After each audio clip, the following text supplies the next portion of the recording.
Welcome into episode 5 of the Sky Into Eye show with me and my twin.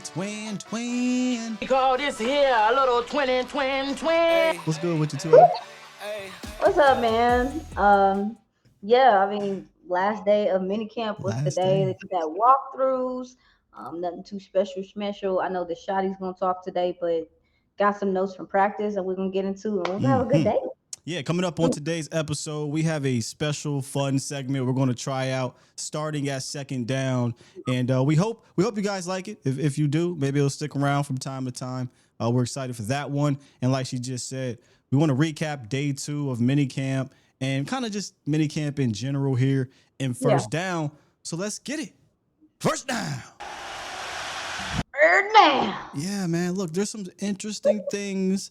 I always see something interesting. This is what I enjoy about your notes. You're bringing some small details to this that you may only hear from like one or two other people that are there. For the most part, journalists don't really get involved this deep. But you saw some interesting things from the receivers, specifically CeeDee Lamb, what he was doing in the backfield and this backfield in general with the running back. So kind of dive into that. So they were doing a drill. One of the drills they were working on with the running backs was them moving the linebacker and then coming back underneath. They were also practicing going into motion and then taking handoffs, taking tosses as well. And I put in exclamation marks, tosses, like, Hold we on, get so like here. the motion into tosses that you would usually see somebody like San Fran do when they used to do it with like Debo? Yes, it's kind of like a push motion, like Okay. you talk about, where they're getting a running start with the toss, Okay. or they were working on literally they would start here, they would go out, they would come back in, and they're getting a handoff. So It's like just a working yo-yo on, motion. yeah, like a yo-yo motion, like you talk about, but also too just moving the linebacker, getting information, that type of stuff. So it was working on that. CD was working with the running backs when they were doing those drills in particular. So obviously we can expect for him to be getting, touches out of the backfield too. But Cavante Turpin was also working with them as well and doing some things out the backfield through practice. I know we're going to get to that later, but yeah, he is going to be a part of this run game in some capacity, I believe, as well. I feel like you said that every single time out, you know, Mm-hmm. Cavante in the backfield. Cavante catches a pass out of the backfield. Cavante gets a run. And the other thing you said a lot too is motion here, motion there, pre-snap here, pre-snap there. And now we're finally hearing a player talk about it. Now remember, y'all, the steps. Shotty brought it up. We discussed it a lot. And I said, okay, Tuai, let me know if you see it. You've come to the show and you said, I've seen it. And now you hear George Pickens yesterday bring up, yeah, man, this, not a lot of coaches that he was under was willing to do this. And I start cackling. When I tell you, but I was listening, I start cackling because it's so funny because I remember going into the Steelers matchup last year. I was like, oh, the Cowboys can win this game. And one of the big reasons why is because Pittsburgh's offense was stale. It was very much so. We still believe in our mind we can beat you straight up, and that's how we're going to play ball. And that's how the Cowboys were too. So I'm sure he happy. I'm sure he. it's funny because, as fans, we kind of get enamored with that stuff, but you don't necessarily hear the players talk about it too much. So to hear somebody come from a system where it was more stagnant, very straightforward, straight up, and now we see now in this system, there's a little bit more movement. And Like, what world are we in right now? It's this opposite day. This is not your grandfather's Cowboys, and I talked about this months ago when they hired Shotty and he had his presser. I said, I don't know, man. I'm going to take him at face value when he says this is what it's going to look like. And now we're finally seeing that out there. And I couldn't be more happy for it. Now let's get to the trenches real quick because, look, you can't gauge too much up there. I always say this with you when it comes to running backs, when it comes to the offensive line. It's not, no contact. They're not hitting. You can't move anybody. But there's still some things you can see. And if you are out there and you see somebody's not getting off the ball right, or you see some spring to somebody, some get off, I would like to know. And you brought up Dono, the other Dono, which I'm not going to call him that. I call him E-Rock or Eazy-E. Donovan is a Raku. That little pop out there, that little spring out there, you said.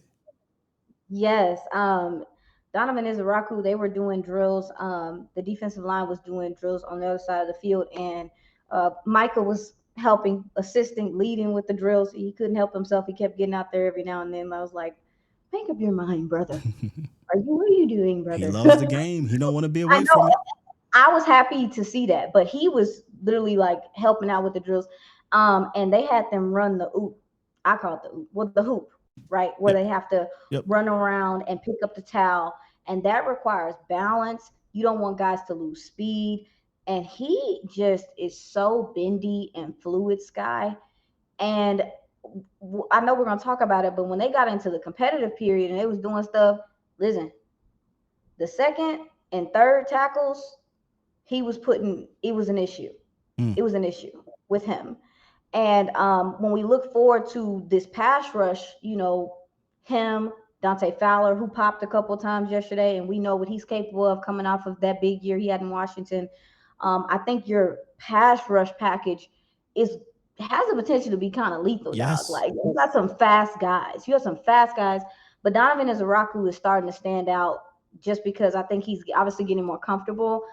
But I, I think people are going to look back at him as a steal, Yes. um, a big steal. And I know people have referred to him as I was that. about to say he's already been looked at as a steal. Yeah, but like outside of Abdul Carter, this guy was a lot of people's number two. This guy is one of the most pure pass rushers in this draft. And when I think about what Brandon Fisk and Jared Verse were able to do in Traverse. their first year with the Rams, like another pure pass rusher, they were able to wreak havoc with really just them because it still is hard to figure out who you're going to double team and things like that. So Donovan Izaraku is starting to, well, you're not going to see him no more to camp, but Mm-hmm. we did notice him more this past practice. I know I saw a couple people talk about him. Yeah, I'd argue he had the deepest bag in the draft, including Abdul Carter, because Abdul Carter is not a natural pass rusher in the sense that he was a linebacker, came down kind of like Micah, but Micah didn't have a chance to do a full season of pass rushing things. So I mean, I hate to make the comparison. They both wear number 11. They kind of look like each other, but his trajectory is more Micah Parsons than Easy E, who was day one pass rusher, bendy. You see the 4-year experience, the tools, the technique. He is polished, super polished. And I think a lot of people were shocked that he lasted to the second round. And it's so funny you talk about him beating up on the second and third team. When you think about it, he should have been drafted earlier. So he should have been a first round guy, probably to a team that needed pass rush, which means he would have been what? Starting. So he'd have been going up against starters. So when you hear him beating up on the second and third team, I'm like, that tracks because he was That going tracks. up. That tracks, right? He was going up Yeah, against those guys in college and whooping on them there. yeah, it's the hands, man. He has very violent hands, and he gets a lot of pop off the ball. But really, what it is, if you have a tall tackle, if your tackle is tall, he's gonna give them issues He did because that they're against not gonna be he did that against who. Pitt. Yeah, Pitt had a lengthy tackle and he just kept getting up underneath him and just harassing that quarterback. if your tackle ain't got no knee bend, if your tackle is slow out of their kick step, he's gonna make them pay. He has a lot of violence to him, and again, like they're just doing drills, but you can see that. That's why they do the drills at the combine. Thank you very Mm-hmm. much to anybody that thinks that drills are pointless and you can't take information from them. Sorry. That's cool. That's cool. Get your shot Oh in no, from time to time. Sometimes you I gotta let got them know. a little angry. Let But looking forward to him, he was the surprise of the draft for me. I thought the Cowboys would address edge. I didn't know that they were going to address edge this early. I'm pretty sure Same. he was just a guy, like you said, that you just couldn't pass up on because of the pure talent. And I remember talking to a scout a couple years ago when I was on the draft show. I said, what is the biggest thing that people are looking for in this draft in the NFL now? And it is speed rusher. And that's what he is. And staying up there on the trenches, one of the guys he probably was going up against. You haven't heard this name in a long time. Nate Thomas was getting Yes. second team reps. And look, it may not mean anything in the long run, but I am excited just personally for the young man because he was a guy I liked in day 3 last year that they got, 6'5", 335, strong dude, played tackle for the Raging Cajuns. And Yes. he had some position flex that Solari wanted to use. So I wasn't sure where they were going to move him at this year, but they have him at tackle yesterday, getting some work. How did he look in what seems to me like the first time we've heard his name in over a year? Yeah, man. Well, first of all, wanted to talk about him just a little bit, just to add on to some of the things you were saying about him. It was really hard to find tape on him, by the way. But when I did, this is he kind of has that nasty in the run game that you liken to a Tyler Smith. You know, the way Tyler Smith was coming in, not super polished, but you see the traits and you just like, hey, A people mover. yes, a people mover and someone that has the want to in the run game to get to the second level and to move guys out the way. And I think he fits kind of what they want to do offensively anyway in the run game. I will say last year he had the foot injury. I I I think he had the foot injury. Wink, wink. Yeah. He had the foot that was hurting, Hey, your foot but hurt? Nah, coach, I'm good. I said your foot hurt, right? Oh yeah. yeah, yeah, yeah. I IR. don't, I don't know, but I did know that it was just very IR. sudden. It was random. I obviously he really was injured. I do think that he possibly could have came back at some point in the year, but they stashed him. They waited. He's here now, and he is not lined up at left tackle.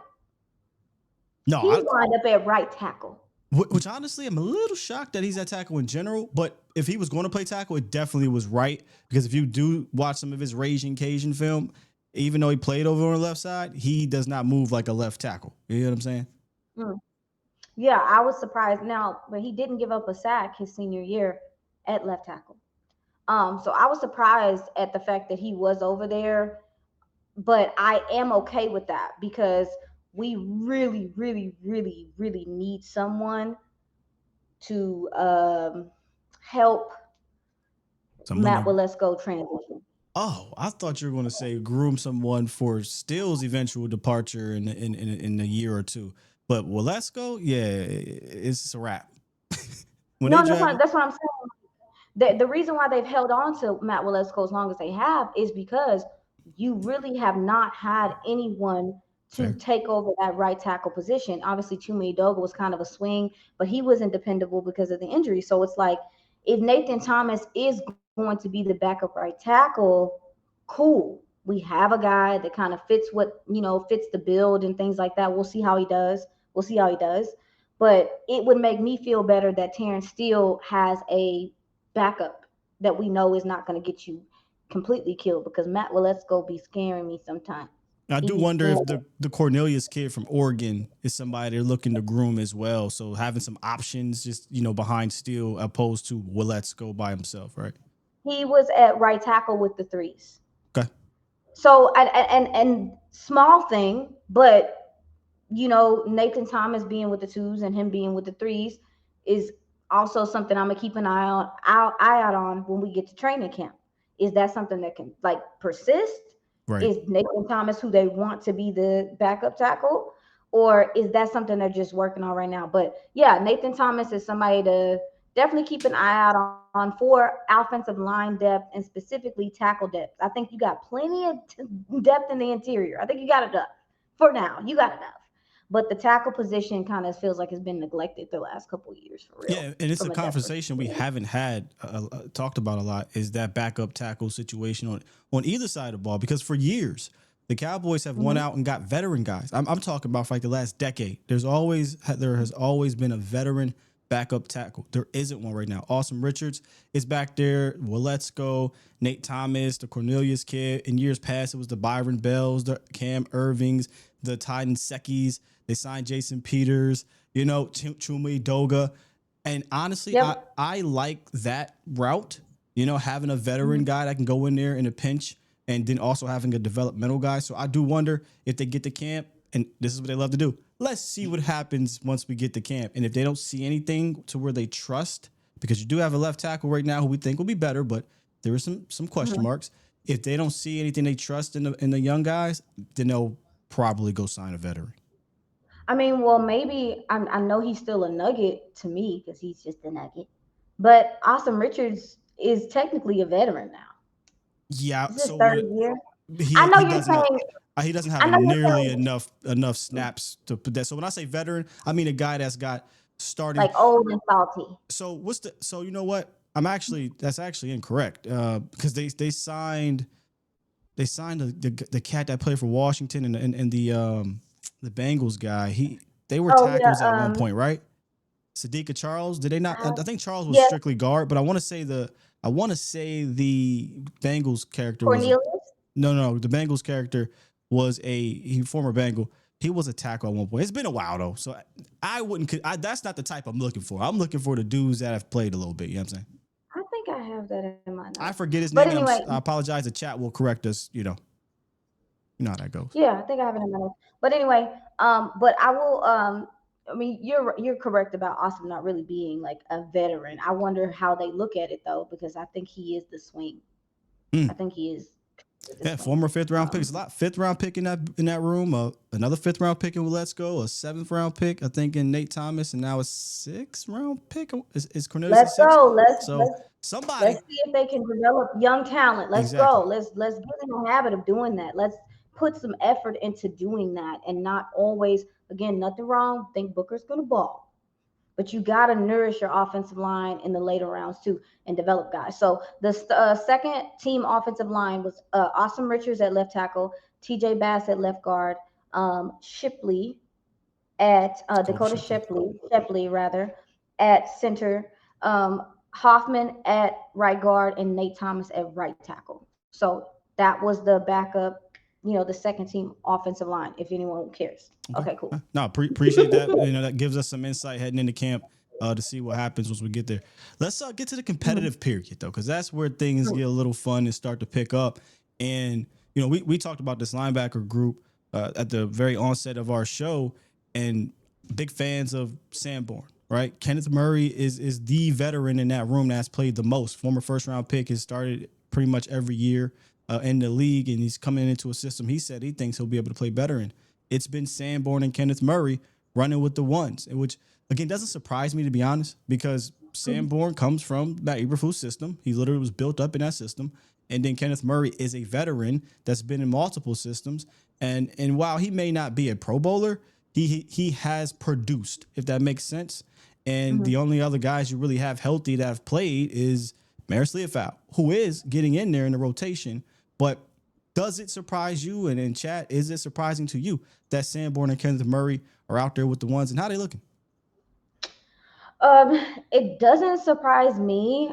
It doesn't surprise me just because of the obviously the experience. I think they're gonna use Marist as a number one. He's blitzing off the edge. I think they kind of want to use him as a maneuverable piece, Like a if that utility makes sense. piece. Yeah, kind of a utility piece. Their base 4-3. It looks like Murray. Yeah, Murray, Sanborn, Leofau. Sam, I would Uh, imagine Leofau's a Sam, Sanborn's a mhm, middle, because that's what mhm, this is. So for me, Kenneth Murray, if he was brought here to be middle linebacker, I'd have been like, I don't know, man. But Kenneth Murray being your will, where he can run freely a little bit more, right? mhm. Run and chase guys and not have to deal with the trash. I'm interested in that because he has that athleticism to do that. And there's times on film you see he don't really want to deal with the smoke. Where Mhm. Sanborn's getting downhill. Getting his head in there. This isn't going to be an LVE situation where he's scared to No, stick he's his not neck in scared. there, right? He's not So scared. I am intrigued with these two as the 1-2, and then you got Leah Fowl can do some of that, the blitzing out from a Sam, go on edge, move him around a Mhm. little bit. It is an interesting room, and then when they get Demo back, there's a possibility. Not saying it is, because somebody asked me this question: Hey, is this linebacker room better? I would say not right now because I had Kendricks and Demo. Yeah. I knew what I'll be. You know what I'm saying, but now you say, okay, there's potential where this room by the end of the year. I think we talked about this too.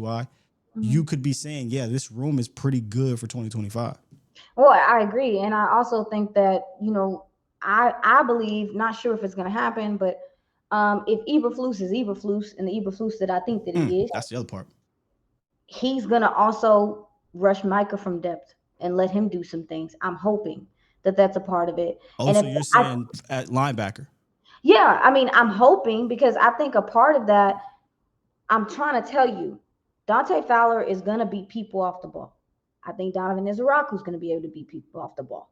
You'll have Osa in the middle, and even Solomon Thomas, who I think is going to give you some pass rush as well.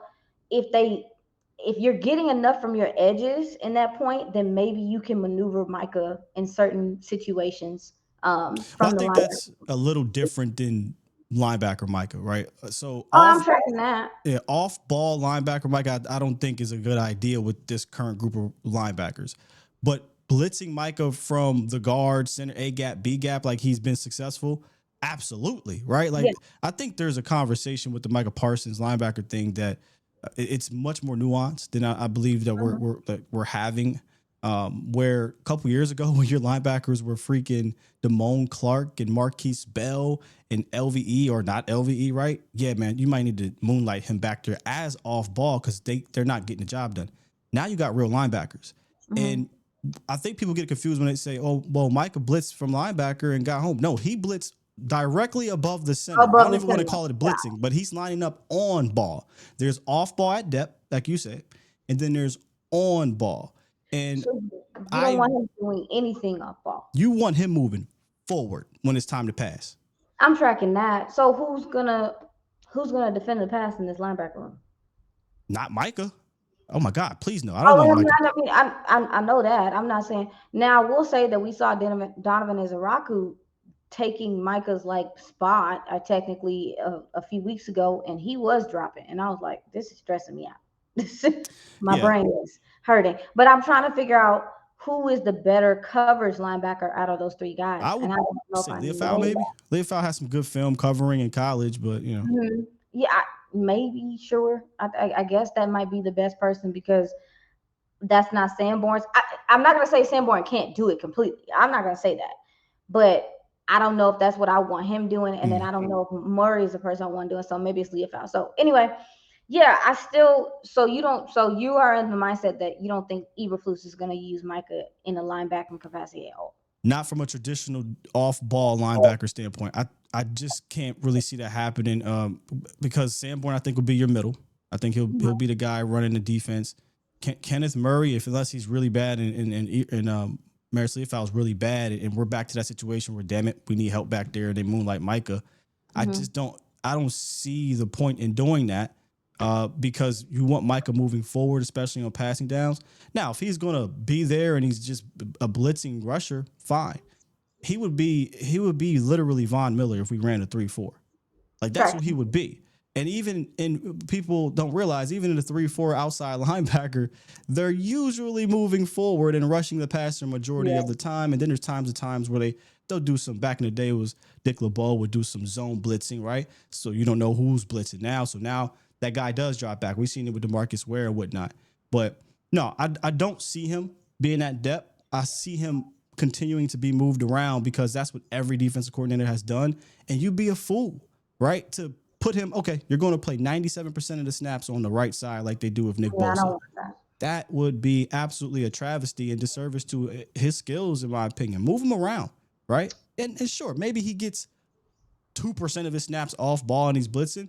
But I think if you start floating around 30, 40, 50% of his snaps, he's Oh, off ball absolutely not. linebacker. We're in territory where what are we doing with Micah, No, right? no, nobody's doing that. No. I kind of wanted to get your thoughts on what you thought Eberflus would be doing with him. But anyway, It's interesting because um, he ain't been there. So you know what I'm saying? Like we no don't idea, know yet. We gonna find out at camp. no Hopefully. Yep. idea. Y'all put a pin in that. Put a pin in that. We teeing something up here. We teeing something up. Yes. You also talked about Kyer Elam. Once again, he's around the ball. I feel like every Mhm, time we do this, you're hitting the notes. Kyer Elam, another pass break up here. Stacking days. mhm. Yeah, yeah. No, he's had multiple good days. I saw Brian mention that he popped out to him, and I was like, yes, somebody. Yes. I'm not crazy because I see him, and I know a lot of people just take it with a grain of salt. And don't get it twisted. The DBs have had a hard time for obvious reasons. There's no pass rush. They can't jam. They can't put hands and feet on nobody. So Hands and so of feet's crazy. course, He's gonna kick him. hands and feet. At this point, do something, ref. But Help me, but please. but please, he's seen janky promoters. Yes. Please, brother, please, Please. please, please, brother, It's funny. please, I used please. to be a promoter, and that movie was inspiration to please don't be a janky promoter, man. Please don't. I don't want nobody be like, yeah, man, that dude will a janky promoter. God damn. Please, Fortunately, please. never happened. But go ahead. But yeah, no, Shout out this to is Ice something Cube. to keep.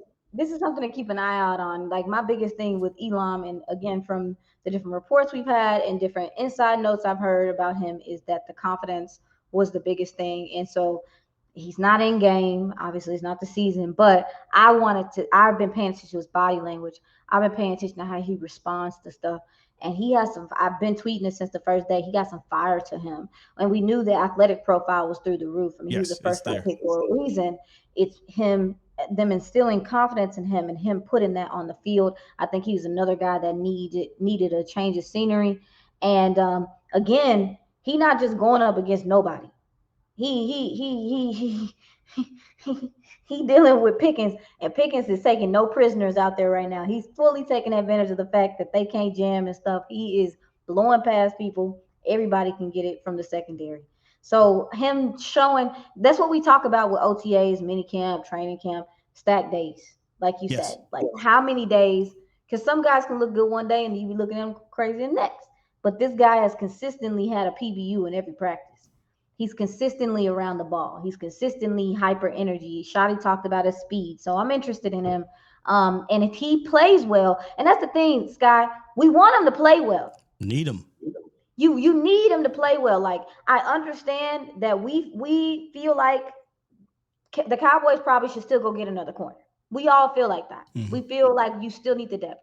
But that doesn't mean we got to push him into the street, into traffic, because we are so eager to just get a new guy in here. Like it's weird to me. Like give him the opportunity to show that he can play, because if he does, it's gonna take stress off of Trayvon, who's coming back forever from now, feels like. And it's gonna take stress off of the other Put a guys. pin in that too. It's gonna take stress off the other guys. So I'm just like, we want him to play well. So yeah, he's been showing promise in practice so far. I'll say that. Even if you do bring in a veteran to you're going to need 4 or 5. Haven't we seen this play out? How many years in a row? Where That's what I'm saying. yeah, injuries happen. Guys don't play well. You're going to. So when it comes to these competitions, what I said this before, and I'll keep saying it. We tend to pit these players against each other to the point where you suck, and then he's the guy, or I'm over this guy. Get him off the. No, even if they lose out from a competitive standpoint, you need them for depth. So if Yeah. you bring in a veteran, you still need Kyer Elam to step up and at the very least be a guy. If he needs to go in there and play, as cornerback 2 or 3 or 4, whatever, you have confidence that he will. And I'll close out with Kyer Elam with that confidence. I was going to ask you, remember how I said I want to see what happens, when some things don't go right, go wrong, and you kind of said it there. He's going up against dogs, right? CD Lamb, George Pickens, and it hasn't been easy for these DBs. But if that's the case, that tells me he has to be bouncing back from a play that's not good or what have you, because he continues to be around the ball and we're getting positive reviews. Yeah, I mean, all of them have to do that right now. And me and you talked about it. This is undoubtedly, I don't care what anyone says, I'm gonna say it here. I'm gonna say it here. This is the best receiver that's played opposite of CD since he's been here. Come on. This is Say the what? You're so crazy, bro. Don't make a scene, Sky. No, no, no, no. Seriously, I like love it. No, the only argument and this could be a debate, maybe we have another show, just to have the debate, is Amari Cooper yes, in absolutely. 2020. That's about it, right? And Yeah. that could be a debate, but I know what you mean. I think you mean like just the sheer top end talent that Pickens can be. It's a different It's situation. different. It's different, and I think even like Deron Bland is seeing it's different. Mhm. These guys are seeing that it's different, and it's Pickens talked about him and Dak connecting. That's evident. I mean, like I said the other yesterday, not yesterday, day before yesterday, he touched every piece of grass. He touched every point on the field. And so Dak is looking for him, and he is just y'all. His feet are so quick. He is so physical at the top of his route. Even though he can't do a whole bunch, you can see like he's powerful. You can see even when he runs, and he's not a super like. He different. Yeah, he's different. He's different. And the awareness, like the sideline awareness, he and CD were practicing in the end zone. Dallas found shout out to Matt Owen, Professor O. We were talking about it. Dallas, one of the best ways and only ways they could score last year was the corner post with Brandon Cooks. It was 23. one That of was like 23, money. 23. Yeah, it was Yeah. money. It's one of the but they use CD to do it too, and it is something that consistently works with them when they're struggling in the red zone. They were working on levels. Like in the high red low zone. reads. I was like, oh my God, it is time. And if you got CD and Pickens, and it's so funny because there was a play we talked about on my mailbag where it was a Mm-hmm. high low type of situation in the low red zone, and we Mm-hmm. talked about Pickens on one side, Lamb on another side. You're stressing the hell out of this defense, like And the thing that's is, stressful. and it wasn't on the other side. They were on the same side. And Pickens was taking like the corner post, and CD was taking like a stop or like a little whip. And that's just going to put so much stress on defenses. It's going to put so much stress on safeties, but also those corners to be right there. They're going to have to make decisions. And Yeah, if they are trying to double team them and stuff, like how can they work off that? But they were working on that, and you just see like his sideline awareness. I think that Michael Gallup had one of the yeah, best he sideline did. He had some awareness sweet I've feet. seen, Yeah, and Pickens is up there, like in that echelon, like of being able to locate the sideline, to use the boundary against corners, to get his feet in, to contort his body. And I mean, we've gotten to see that a little bit in practice. I mean He, it's on film. he's just The play different that though. comes to mind in the red zone against Washington last year, where I want to say it was Wilson. He Mhm. put the ball in this weird ass way in the back of the end zone, and Pickens just contorts his body around, gets his feet in, secures the catch, uses that length right, Mhm. touchdown. And it's like, and I think Dak said this, man, the catch radius. Just put it in his area. And I think that's going to unlock a confidence in Dak that hasn't quite been here Whew. consistently since maybe when he was throwing that thing up to Michael Gallup when he was healthy back in Yeah. 2019, 2020. If you guys remember, go Mhm. back and watch Michael Gallup and Dak's connection. Dak One was of the like, best. oh, one-on-one deep. Here you go. The confidence level was crazy. But since then, Yes. it's like hit or miss with these guys because you haven't had a Pickens type of dude to do that with outside of Lamb. And sometimes you need a guy like that, man. Like sometimes you need the Cowboys haven't had that guy in the red zone. Obviously, Jake Ferguson, no touchdowns last year, huge. You need a bigger body, taller frame guy to be threatening in the red zone. Have mercy. Everybody can't be little in that place. We had a whole bunch of little humans running in the red zone, and you couldn't do anything. So I'm looking for, and quarterback might need some help sometimes. Help him out. Just throw it out there. Go get it for him. And our Pickens will do that. Well, And CD. you just mentioned a name here that leads us Oh, into second down and into our new segment we're going to debut here called Motion Picture. mm, And with Motion Picture, this is how we're going to do it, okay? We are going to talk about or tie in some iconic film scenes or mm, film quotes and try to fit it into our Cowboys world. All mm-hmm. right. And we're going to have different, like I said, scenes and quotes. And in second down, the scene that we're going to do. Okay. Let me get my button ready here. Let me get my button ready. Wolf of Wall Street. I'm not leaving. I'm not fucking leaving. I'm not leaving. If you guys don't know, go check it out. I'll actually probably drop it here in the show. But I'm not effing leaving. And that, what I mean by that is, who is making a statement to close out the early part of the offseason that they Ooh, ain't going nowhere took heading into that. camp? And let me talk about the guy that you brought up here in Jake Ferguson. So Well, there has been some questions or some talks about what happened a few days ago where reports came out Jake wasn't on the first team, mm-hmm. and that in my opinion that is report worthy. And if you're a good journalist or looking for more research, you say okay, let's investigate. So you and I investigated that situation, and are you able to share a little bit on that in a way, paraphrasing? I mean, I think it's just a mixture of, I'm a paraphrase. I just think it's just a lot of it is trying to push those other guys. Oh, not to say that Jake Ferguson is not somebody that doesn't need to be out there. He obviously does. But um, shout out to the fan. I think Bobby Belt reported that this is something that he saw out there with it being Brevin Spanford and more Schoonmaker running with the ones. Um, On listen, y'all, Tuesday. on Tuesday. Yeah, Yep. on Tuesday. And not seeing so much of Jake Ferguson. He was doing some work off to the side and things like that. Yep. Like I said, we do need to see Jake. And even because of the year he had last year, he admitted that, talked about that in his interview yesterday. But Schoonmaker, my friends, Oh, if you don't mind, please put a pin in the Schoonmaker conversation for third down. If you don't mind, please. Oh, okay. I want to I'm stick. just I want to saying. stay here on Jake Ferguson Okay, because I'm gonna stay on Jake Ferguson, but this is, I think, him not being out there says more about Schoonmaker than Brevin Spanford, who I think is really working on being somebody important. But as yes, far as Jake Ferguson goes, obviously maybe he heard the noise. I don't know. He had a pretty big day in practice.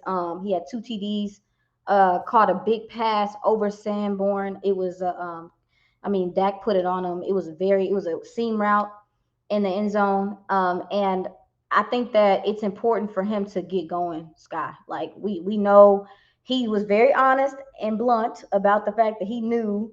He said, "I knew week 2 I didn't have no touchdowns." yeah. They asked him He was about that. like, Hey, "I knew I was." did you track your touchdowns? He said, I mean, dog, what are you talking about? See, this is how I know whoever asked him that ain't play football.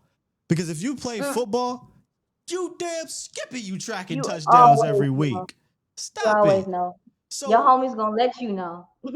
so with Jake Ferguson, day one, the not being involved in the first team. Then day two, he was your first team guy. He was running with the ones, and he had a breakout, or I'm gonna call it breakout. He had a really productive and good practice. And all I'm saying Yeah, is just match the energy. yeah. I don't like that. Let's match the energy. If we're going to be like, oh, yo, when that happens on Tuesday, then Wednesday, where's that same energy? Because just talk about a couple of those plays that he had, down the seam and the connection that he was, showing. Like, okay, yeah, this is why he is tight end one. Well, yeah. I mean, first of all, he's just massive. Like I mean, he looks like, and I don't know if you see, did you watch his interview? But you can see his face. He getting a little. He looks like like he looks like a grown ass man, Sky.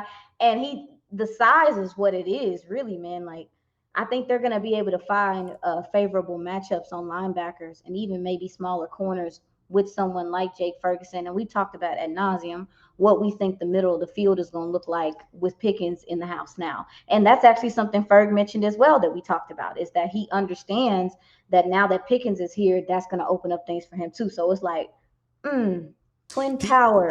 he said something in the interview that I was like, okay, boom, that confirms what I was watching on film. Where he said, yeah, last year they were asking me to do different things than the previous year. I had to chip a little bit more, stay in the pass block, and those are things we talked about throughout the year and in Yep. the off season. It wasn't just him; it's the tight ends in general, and it was so obvious to tell that they were using him and the tight ends totally different when you go look at the advanced metrics and then compare it to the film. And I'm like, okay, that matches up now. I got a feeling, granted, the pass protection still has to prove itself, but with Pickens out there in the middle opening up, they're not gonna ask him to run down the field and turn around and stick in the pass block the whole time. They want him to get upfield because that's where he's dangerous out in the open. Yeah, and a lot of subliminals in his the way that he was speaking yesterday, Yes. especially in regard to what he was asked to do and what he had to do. Let's not get it twisted.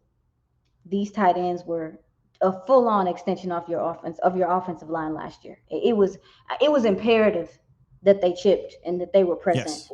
and that takes away from your offense. But it also too, it gets your guys banged up. It gets your tight ends banged up when they're constantly having to do protection, protection, protection. It limits your formations. It limits their usage, and then on top of that, they're banged up. So I feel like, to your point, if this even to that point, if this offensive line can play better, it's gonna let him be more free, and we should see more of him. But yeah, I do think they are trying to get him out in space more. I think we are gonna see more play action, which Yeah. I'm Oh very yeah. excited as well, especially with someone like him.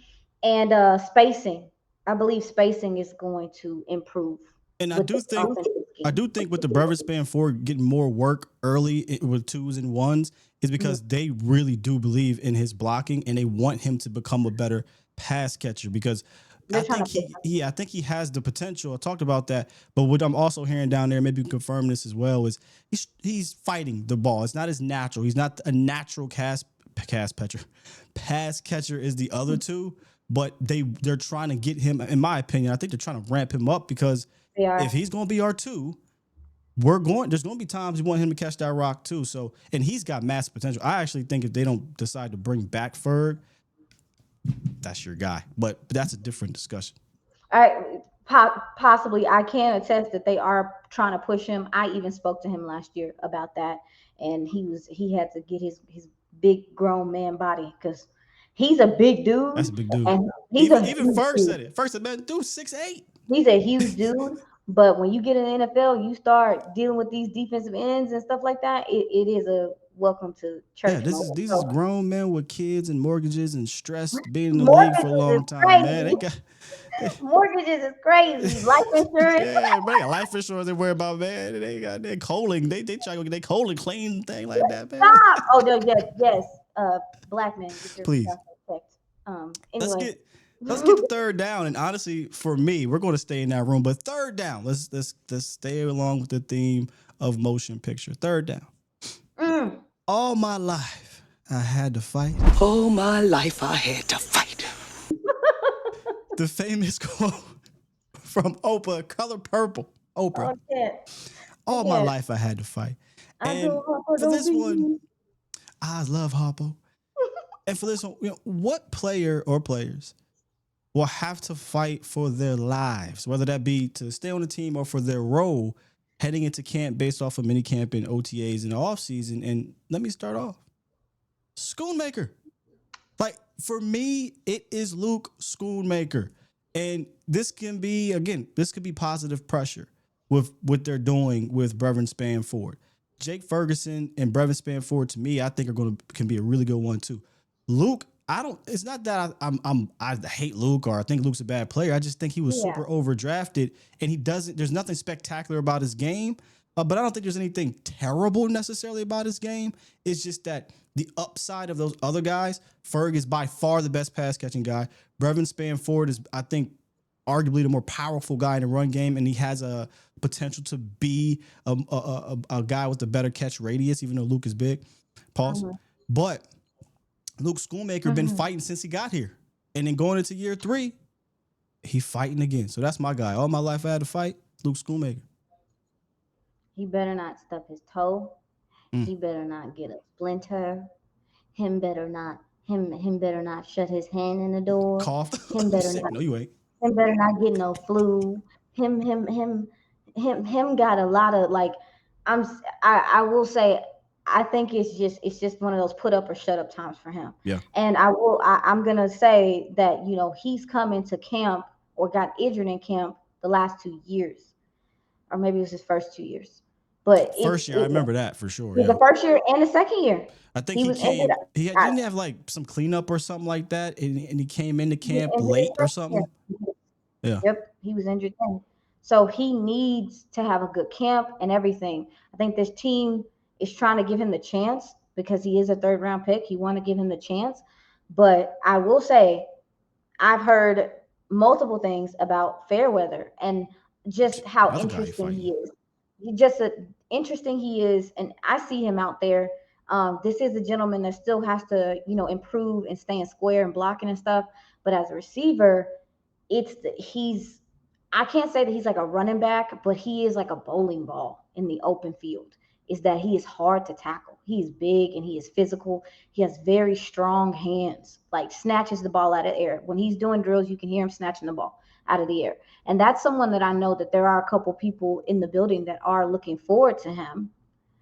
He got to come on with it because Lipke, I believe, is going to take that tight end 4 spot if you want some flexibility at running back. So So who would be your guy? Who will be your guy? Is it Luke Schoonmaker as your all my life I had to fight? ooh, oh, I was just adding on to what you were saying. My all my life you have to fight person would be I think it's gotta be a wide receiver. I'm gonna say Paris Campbell. Mm. I don't know what the hell this man. I don't. I don't even think this man. Yeah, he gonna have to do more than fight. He got to bring some How did, artillery with that how thing. did how Kiki say? I don't know who this man is. I don't know. I feel so sorry for that man. Sorry to this man. That's how I don't know anything. Yeah, he got to I see fight. him out there, but I'm telling you, this team went out and tried to do some things at wide receiver, but this Pickens thing has thrown a wrench in those guys, positions down the roster because I'm looking at Ryan Flanoy. He looks leaner. He looks faster. He looks And he interesting. might not make the team. That's my point. So, He looks interesting. yeah. And then you look at Jalen Cropper. Like, there's just multiple guys. Jalen Brooks, who we've seen be here for years. This is his what, third regime now? Second regime. I'm just like, I don't know where. So I'm gonna say them down the roster wide receivers, they Yeah, gonna have to fight. man, They gonna they have might to. already be knocked out. If so, my honorable mention, and we'll get the fourth down here. Deuce Vaughn. That's my honorable mention of all my life. I had to fight because first of all, as a short king, he had to fight his whole damn life being 5'5", right? So that's just in general. And then he gets here and he's trying to fight his way to get on the field. He gets on the field. They say, you know what? We're gonna throw you out there with the backups. We're gonna throw you out there in garbage time. He's not getting no blocking. He doesn't put out great film. And then they go draft 2 running backs and sign 2 running backs. Deuce Vaughn, he gonna have to fight.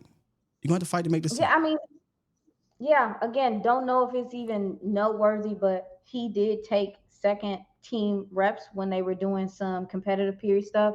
Um, he is running the ball. He's not doing, like, I saw Blue do more receiving things than Deuce was doing. He As you was running the should. ball. They were doing run plays for him. Yeah. Yes, yeah, absolutely. So definitely just trying to see that you're right, because the way that Miles Sanders, who ended the competitive period with a touchdown scrambling for Dak, building that camaraderie with the running back, with the quarterback, I really think if Miles Sanders continues, he's going to make this team. And That's what it he's sounds like. It sounds probably like it's gonna be important Javonte to what they Williams do. and Miles Sanders, and then Jaden Blue as your pass catching back right now. That's what it sounds like.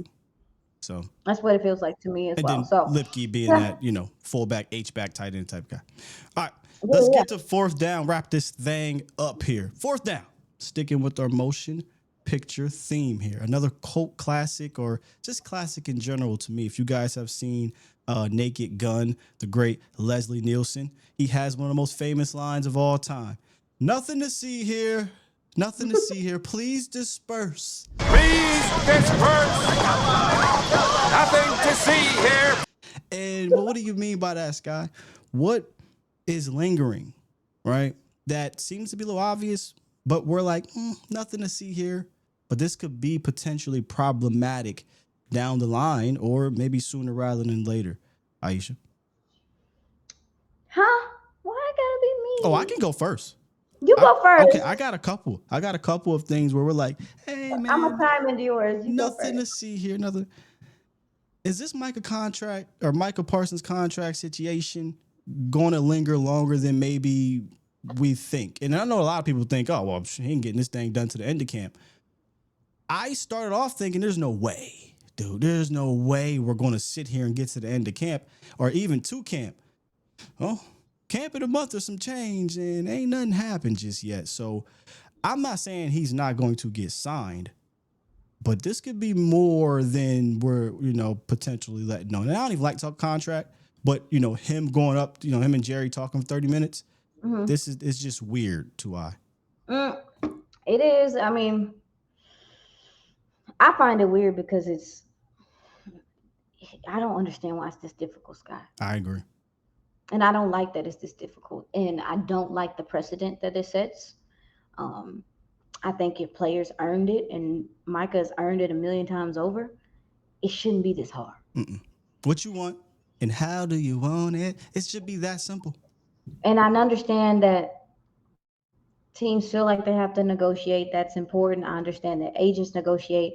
There shouldn't be a whole bunch to negotiate because he deserves it. He deserves it. Your team is better with him on it. And so it's bothering me, but I'm gonna stay chill about it. I'm gonna let it go. But I agree with you that some of the way that Micah's been talking about it, one thing I've noticed is that he's completely put the ball in their court. He's like, I know where I stand. I want to play for this team. You don't see me up here helping the guys with drills for no reason. I want to be here, but I'm not gonna be here. And that's partly why I brought it up to I, is that we had mentioned this, one of our other episodes, that, man, I don't think people understand how much he loves this game. And when you talk about holding out, it would eat him up to hold. I don't think he wants to. I think there might be some, between him and his agent, where the agent probably say, hey, man, it's best if you hold out. But he's going to be like, man, I want to go play. I want to go be with my guys. I want to be at camp. He said, I ain't never missed no mini camp. And dude went out there and started doing drills. They don't want him doing that. he could not fight it. Yeah. It's really something to see. Like you just see how much he cannot, and he loves the guys. Like Mm-hmm. he's building bonds with the guys. But also too, I'm just like I don't I feel like I know it sounds. Please don't take this as a freak out. But even with the phone call and Shotty being like, I know this is kind of weird, man. Why is it weird? To me, why use the word weird? What's weird about it? Like it is weird. It is weird. And Shotty had called it. We said it's weird. I know it's kind of weird being He away from called the what the team. Like, contract weird? I'm confused here. he said no. He said to Michael, like, I know it's weird with you not being here or Oh, like okay. not Okay. being with the team. And I'm just like, okay, well, he knows it's weird. We know it's weird. Is Are they not getting the hint that this is weird? Oh, That this well, looks weird? this is par for the course for them. This is par for the course for them. And They gotta let this go. for Shotty, it's new because he's a head coach. So now he has to manage everybody. For Micah, it's obviously new because he's never been in this situation before. So it's going to feel that way for them. But to the front office, we do this to everybody. This is par for the course, and they ain't flinching. So, and eventually they will budge. Eventually he'll be the highest paid. He'll get whatever he want. But this is just how they roll. I actually think Jerry gets off on this. But what do we? I guess it is. Yeah, it's the attention. But you know what's crazy though? Micah is smart because he did that stuff already. Yep. He said, y'all When not going to he make me out to be the when he villain in this situation. yeah, when he got ahead of it. Like shout out to his publicist, whoever they are, because he literally was like, I'm not about to turn on a TV or be on Twitter and hear people talking about this for the whole off season. I want them to focus on what the team is doing, which is something he said numerous times. So it's like he wants people to just talk about him in a football capacity, and he did that. So the media is not even picking it up the same way. To me, Well, we don't see because headlines. We don't see. We're not. Yeah, we don't see headlines of them talking about Micah in minicamp right now. Like because it's he's come here. up. Yeah, because he's here. So he's playing. He's playing chess, brother. As far as how he's handling it and how him not being the bad guy in the Mhm. situation. And I like it, but it is starting to feel kind of weird. It is starting to feel kind of weird. Nothing to see here. No, Nothing no, to no, see no, no. here. Oh, Everyone don't say disperse. that, Sky. No, No, I I don't just want it. I want was. him to be there at camp. I want him to be I there think at he will. camp.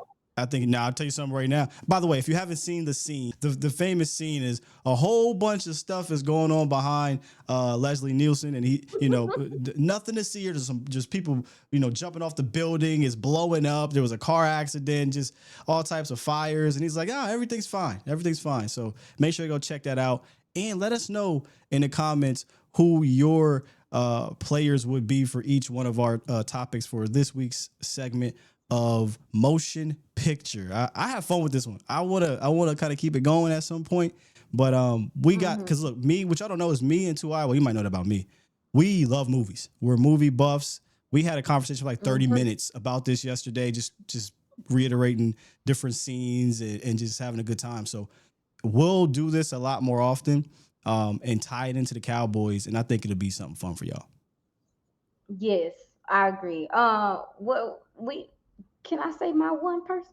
Yeah. What's your one My person? position? I'm doing really quick. Yeah. Nothing to see here that Deron Bland might have to play nickel corner because we don't know who's gonna do it. And it's really not a good idea for him because he's in a contract year and he would make more money if he played on the outside. And we know that the Cowboys will use this against him. Hey, nothing to see here. That's just Andrew Booth behind me here playing the other side. I don't want to. Dog. Everything's okay. Deron Bland's in the slot, man. We got it done. Andrew Booth out there. I see what you're saying. Yeah. Listen. It's a little stressful. Like we need to be able to bring this man back. Diggs talking about he want to come. That's the other one I could have been nothing to see here. Diggs injury. Diggs said, I want to come back week 1. It's like, oh, slow down, brother. I bet, because ain't that the same thing that Savon Ravel said? And he's one, Savon Ravel, who I think could potentially be back sooner than later because he got injured earlier. But that's early. That's way early, right? Than what we were hearing about Trayvon. For Diggs, yeah. Maybe he's just being confident. I don't know. I don't know. that was the first time I heard anyone. And he's him. I'm not him. I don't know. So he said that he wants to be back by week 1. I didn't even know that was possible. Anything is possible. No, it's not. I mean, with God it is, but it is, but not that. We just gonna pray about it, sweetie. We just gonna pray about it. That's all we can do. So yeah, That's all nickel we can do. corner. Just keep paying attention to it. Keemon Hall did some things in the nickel. That's something we've been talking about. And Bland and and Israel is playing out on the boundary Again. again. By the way, remember we reported that Tuesday, then Wednesday they did it again. So it is something to watch. Make sure y'all please go support 2I on her YouTube channel as well. She's going to be coming along this journey, not just here, right, with the Sky and 2I show, but she'll be doing some things over there. We were talking about this yesterday, some new things you got coming up. So I want you guys to head on over to Aisha Morrison, correct, on YouTube? Yes, I mean it's if you just type in my first and last name, you should find it. Pop It's up. Here's what I'm going to do. We're going to put this thing in the description. That's how we going to rock. Okay, we'll put in the description. Y'all click that, sub up, and support over there, as well as like this, please. If you enjoy our show, hit that like button, sub up. If you're new here, share this thing with your friends, family, and let them know where to come through to get some quality, I think, Cowboys content and some fun Cowboys content at the same damn time. At the same damn time. Hey, no, wait, we ain't done. Oh, I had to switch it up. You really like this. I love this job. It does, Jim. Hey. Shout out to my cousin Amber. All right, man, we out of here. We love y'all. Bye. You have to be careful who you call a role model because a lot of these models out here playing roles. That's it right there. Bye, y'all. All right, man, peace.